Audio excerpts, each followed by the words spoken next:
Akkam jirtu hordoftoonni chaanaalii Dhaloota Qubee. Viidiyoo keenya kanarraatiin afaan Oromoo Amaariffaan barachuu kan itti fufnu ta'a.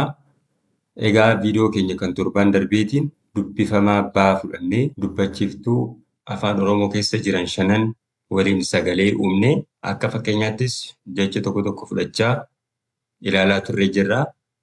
Har'as dubbifamaa caa fudhachuudhaan dubbachiiftuu 5 waliin yeroo dheeratuu fi yeroo gabaabbatu akkamitti sagaleessinaa, akkamittis sagalee kana qubeessina kan jedhu Amaariffaan warra afaan Oromoo bu'uura irraa barachuu barbaadaniif kan barsiifnu ta'a jechuudha.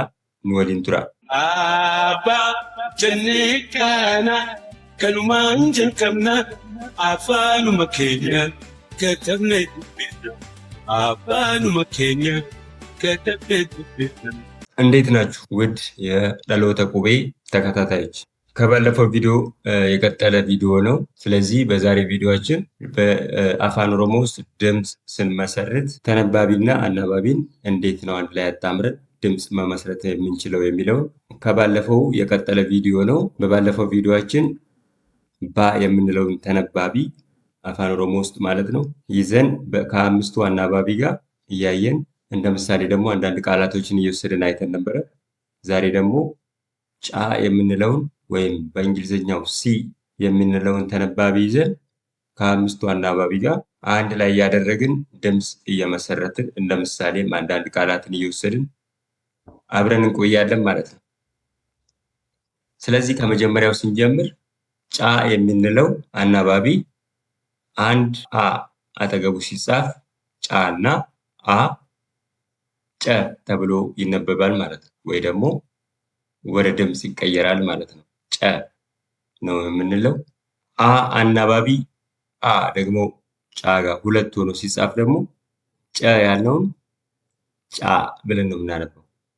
ጫ እንላለን ማለት ነው። ስለዚህ ድምፅ የመመስረት ሂደት ውስጥ ጫ ብለን ለመጥራት በእንግሊዝኛ ሲ የምንላት በኦሮሞኛው ደግሞ ወይም በአፋን ኦሮሞ ጫ የምንላት ጋር ሁለት አ ፊደል ይጻፋል ማለት ነው። አንድ ላይ ጫ ይባላል። አ አንድ ሲሆን ጨ ይባላል። አ ሁለት ሲሆን ጫ ጋር ጫ ተብሎ ይነበባል ማለት ነው። ስለዚህ በእነኚህ በሁለቱ ደግሞ አንዳንድ ቃላት ስናይ ለምሳሌ ጨ በሚለው ጨሊሴ ጨልሴ ብለን ስንጽፍ ጨ ብለን ነው መጀመሪያ የጀመርነው። የመጀመሪያው ድምፅ ጨ የሚል ሲሆን በእንግሊዝኛው ሲ ጋር አንድ ኤ ወይም ደግሞ ጫ ጋር አንድ አ ይጻፍና ጨ ተብሎ የመጀመሪያው ድምፅ ይሄ ይሆናል። ከዛ ጨሊሴ ስንል ላ ወይም ላ የምንለው የኦሮምኛ ፊደል እዚህ ጋር ይጠብቃል። ስለዚህ አንድ ቃል ስንመሰርት ተነባቢው የሚጠብቅ ከሆነ በተከታታይ ደብል አድርገን ነው የምንጽፈው። ስለዚህ ጨሊሴ ስንል ልህ ብለን ጠበቅ ስለምናደርገው ላን ደብል አድርገን እንጽፋለን። ከዛ ሊ ስንል ደግሞ ኢ ነው። በእንግሊዝኛው አይ የምንላት ኦሮሞኛ ውስጥ ኢ ብለን የምናነባትን ተነባቢ አንድ እንጽፍና ሴ ስንል ደግሞ ሳንና ኤን ጨምረን የመጨረሻውን ድምፅ ከጻፍን በኋላ አንድ ላይ ጨሊሴ ይሆናል ማለት ነው። ጨሊሴ ማለት ደግሞ ዝም አለ፣ ለወንድ ነው። ዝም አለ ማለት ነው። ጫ በሚለው ደግሞ ጫ ጫሌ ጫሌ። እዚህ ጋር ደግሞ ጫ ስንል ሁለት አ ነው የምንጠቀመው ብለናል። ስለዚህ ጫሌ የሚለው ቃል የመጀመሪያው ድምፅ ጫ ስለሆነ ሁለት አ ጫ ጋር እንጽፋለን ማለት ነው። ሌ ስንል ደግሞ አጠር አድርገን ስላለን ላና አንድ ኤ አጠገቡ እንጽፋለን ማለት ነው። በኦሮመኛ ነው ኤ ምላችሁ። ኦሮመኛ ውስጥ ኤ ብለን የምናነበው በእንግሊዝኛው ኢ የምንላት ፊደል ናት ማለት ነው። ስለዚህ ጫሌ ማለት ደግሞ በለጠ ማለት ነው። ወደ ሁለተኛው አናባቢ ስንሄድ ከአ ቀጥሎ ኤ ነው። ስለዚህ አንድ ጫ እና አንድ የአፋን ኦሮሞ ኤ ጬ ተብሎ ይነበባል። እንግሊዝኛው ላይ ታችሁ ከሆነ እችን ኤ ብለን ሳውንድ የምናደርጋትን ኢ ተብሎ ነው የሚነበበው ፊደሉ። አፋን ኦሮሞ ውስጥ ግን ድምፁ ፊደሉም ሲነበብ ኤ ተብሎ ነው። ስለዚህ ጫና ኤ ጬ ተብሎ ይነበባል ማለት ነው። በዚህም አንድ ቃል እንደ ምሳሌ ስናይ ጬኤ እንላለን። ጬ ማለት ደግሞ ሮጠ ማለት ነው። ሮጠ። ይሄኛው ደግሞ ረዘም ብሎ ሲነበብ አማርኛ ውስጥ ረዘም አድርገን ስናነብም አጠር አድርገንም ስናነብ የቃላቱ ሁኔታ ነው እንጂ የሚገድበን ደብል አድርገን የምንጽፈው ነገር የለም። አፋን ኦሮሞ ውስጥ ግን ረዘም ሲልና ሲያጥር ተነባቢውን አንድና ሲረዝም ደግሞ ደብል በማድረግ ነው የምናሳውቀው ማለት ነው። ስለዚህ ጬ ያልነው አሁን ጬ ብለን ነው ረዘም የምናደርገው። ጬ ብለን ረዘም ስናደርግ ጫጋ 2 ኤ ጽፈን ጬ እንላለን ማለት ነው። ለምሳሌ አንድ ቃል በዚህ ስናይ ጬኩ ብለን መውሰድ እንችላለን። ጬኩ ማለት ደግሞ ትከሻ ማለት ነው። ትከሻ።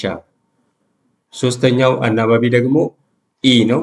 በእንግሊዘኛው አይ ብለን የምንጠራት ኢ ከጫ ጋር አንድ ጫ እና አንድ ኢ ጪ ብለን ወደ ድምፅ እንመሰርታለን። በዚህ ድምፅ ደግሞ አንድ ቃል ስናይ ጪ በሚለው ጭሌ ብለን እንደ ምሳሌ ማየት እንችላለን። ጭሌ ማለት ደግሞ ጥላት ማለት ነው። ጥላት። ይሄንን ደግሞ ረዘም ስናደርገው ጪ ያልነው ጪ ይሆናል ማለት ነው። ደብል አይ ወይም ደግሞ በአፋን ኦሮሞ ኢ የምንለውን ደብል እናደርግና ጪ ብለን ድምፅ እንመሰርታለን። በዚህ ድምፅ ደግሞ እንደ ምሳሌ አንድ ቃል ስናይ ጪሴ ስንል ጪ ብለን ረዘም አድርገን ስለምንል ሲጋ ወይም ጫጋ 2 ኢ ነው የምንጠቀመው ማለት ነው። ጪሴ ማለት ደግሞ ተኛ ማለት ነው። ተኛ። አራተኛው አናባቢ ደግሞ ኦ ነው። ኦ ከጫ ጋር ሲጣመር ጫና አንድ ኦ ጮ የሚል ድምፅ ይሰጠናል ማለት ነው። ጮ። ሲረዝም ደግሞ ጮ ያልነው ጮ ይሆናል ማለት ነው። ጮ። ለምሳሌ ጮ በሚለው አንድ ቃል ስናይ ጮመ እንላለን። ይሄም ማለት ጮማ ማለት ነው። በአማርኛውም ጮማ ማለት ነው። የመጨረሻውን አናባቢ ከጫ ጋር ስናይ ኡ ነው። ጫና አንድ ኡ ጩ ይሆናል። ጩ ብለን የመሰረትነው ድምፅ ረዘም ሲል ጩ ይሆናል። ጩ። በዚህም አንድ ቃል ስንመሰርት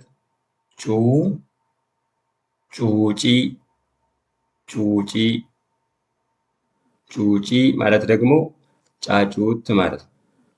ስለዚህ እንደዚህ እያለን በቀላሉ አፋን ኦሮሞን ለመጻፍ፣ ለማንበብ እንዲሁም ለመናገር እነኚህን ነገሮች በደንብ ፕራክቲስ ማድረግ ያስፈልገናል ማለት ነው። አይ ሆፕ ይህንን ፕራክቲስ ካደረጋችሁ በቀላሉ አፋን ኦሮሞን መጻፍ፣ ማንበብና መናገር እንደምትችሉ አልጠራጠርም። ስለዚህ ለዛሬ እዚህ ላይ ያብቃና በቀጣይ ደግሞ እንደዚሁ አይነቶች ምሳሌዎችን ከፕራክቲስ ጋር ላይ ይዘን እንመጣለን። ዋን ወሊን ቱርተኒፍ ገለቶማ አብራችሁን ስለቆያችሁ እናመሰግናለን። ቶርባን ዱፉ ቪዲዮ ብራቲ ወላገራ። ቀጣይ ሳምንት በዚሁ በተመሳሳይ ቪዲዮ እንገናኛለን። መልካም ሳምንት። ቻው። አባ ጀኒካና ከኑማን ጀልቀምና አፋኑመ ኬኛ ከተብነ አፋኑመ ኬኛ ከተብነ